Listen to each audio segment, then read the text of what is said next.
Hey guys, how's it going? My name is Vulkan and welcome to this video. In today's video I am going to be going over some Expo tips that only pros know. Now please do keep in mind that this is not a comprehensive guide on how to play Expo, but this is just some tips and tricks that I've picked up along the way that have really helped me take my gameplay to the next level, and this is some things that all the top 1 tier pros also do. So, Xbow versus Golem is always an interesting matchup. You may notice that the most obvious thing here to do is when they play Golem in the back, you can play Xbow opposite lane of the Golem and punish that Golem play, and usually you can win that way. But what if you're versing a really good Golem player?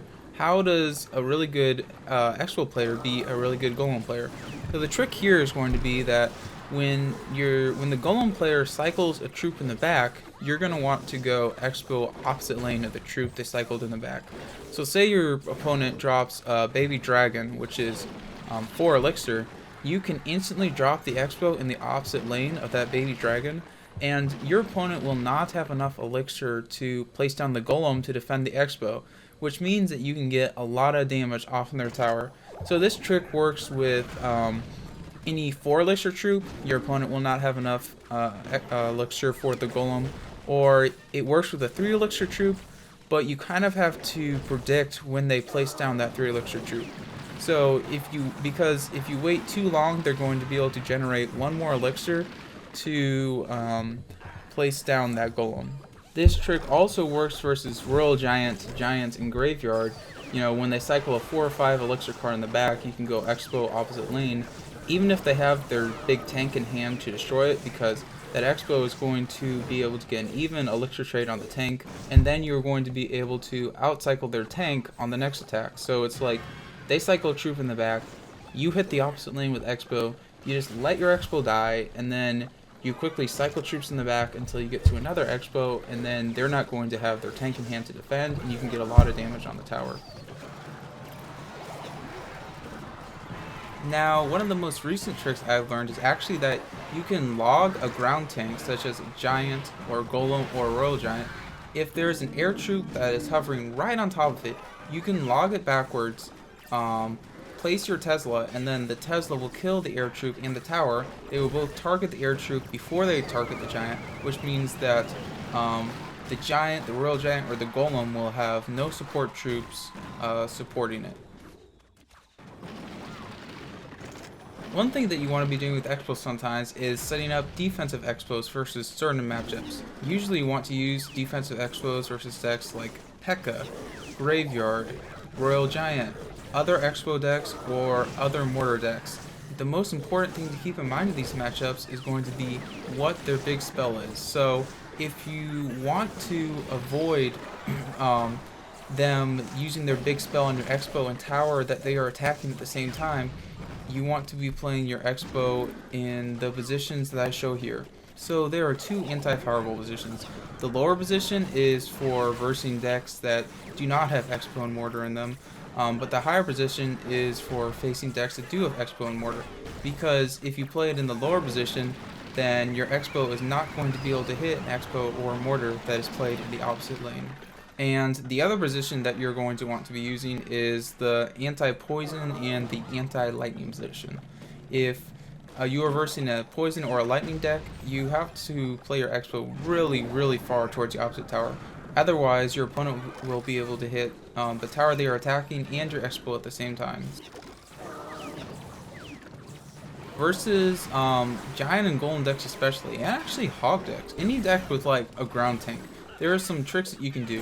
One trick is that if they play their giant or golem or ice golem in the middle in the anti-Expo position going opposite lane of your Expo, you can actually log that out of range of the Expo. And you can see that as I show it on the screen. And then another trick is that if they play like a golem or something like that opposite lane of your Expo, you can actually use Tesla to pull the golem or the giant or whatever out of range of the Expo and allow the Expo to lock onto the tower.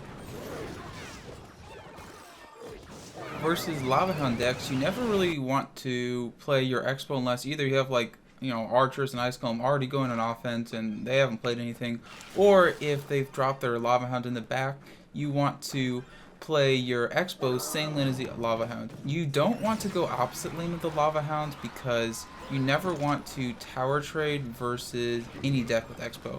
But it is a good idea to go same lane as the lavahound because what the XBOW is going to do is it's going to block the lavahound before it even crosses the bridge, and then that means that any support troops behind the lavahound will go in front of the hound and they will be targeted by the tower and whatever ranged troops you use to shoot them down.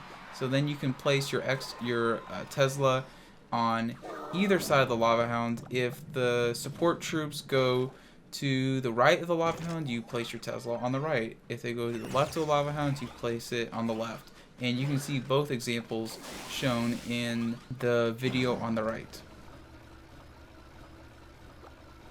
So one trick you can do is when you play an XBOW at the bridge, you can use Tesla kind of in the position that I've shown here. And the reason you want to do this is because it keeps your Tesla alive and it allows you to cycle to another XBOW and another Tesla so that you can have two Teslas on the field instead of one. And that means that basically no matter what they throw at your XBOW, it's gonna die because you're having two Teslas and an XBOW shooting at it. Another thing that I see a lot of people making a mistake on is that they will over defend their XBOW. It's completely fine to just let your XBOW die and cycle to another XBOW. But usually what you want to do is play or defend with the cheapest troops possible. Say they place a giant right on top of your XBOW. It's fine to just let the XBOW die and try to kill the giant with skeletons. Maybe put some archers DPS behind. You don't necessarily even need to overcommit with a Tesla on defense, because if you're defending with skeletons, Ice Spirit, Ice Golem, archers, you cycled 4 cards and you're already back to the next XBOW, so you can outcycle your opponent. So if you're facing a deck where you're getting to double elixir and you're just not able to break through on defense, but you already have a lot of damage on the tower, this is where you want to go start log cycling. Usually you can start log cycling when the tower's in, I don't know, maybe around 1,000 range. If you already got like half the health off the tower, then it's sometimes can be a good time to log cycle. You don't always even necessarily have to get value on the log, but log and Ice Spirit cycle is a really good way to finish off a tower. Usually you're not wanting to fireball cycle. If you fireball cycle your opponent, it'll just be way too much of an overcommitment on elixir. But if you're just playing 2 elixir logs and then just splitting archers, playing Teslas, and defending, you can actually win games versus decks that will just not let you break through with your XBOW in double elixir. If you are versing a deck such as 3 Musketeers that does not have a big spell, that is one of the decks that you want to actually use and abuse archers. What you can do is you can just stack a lot of archers in the same lane. You don't even have to play Tesla that much.